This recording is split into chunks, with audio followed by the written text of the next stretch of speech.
To make a paper aeroplane, we need to take a paper like this and then fold it in a half like this.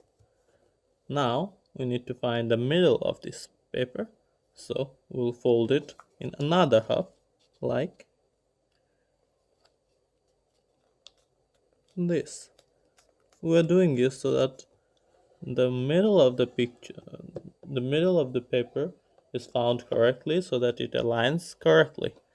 Now we need to fold it like this.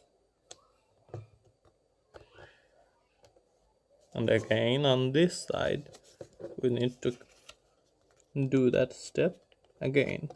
So you can see it's aligned perfectly here.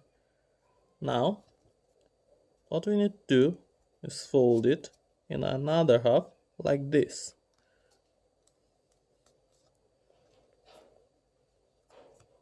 We can see it's already getting the shape of an airplane, isn't it?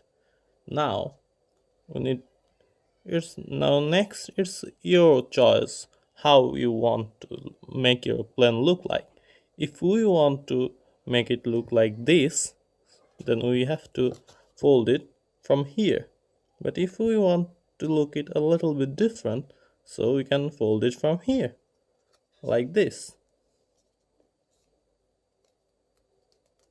So we are making it a little bit different. So we're folding it from this angle. Now do this on the opposite side as well. So it now looks like another one. See? So the airplane is done. Thank you for watching the video. Don't forget to like, comment and subscribe.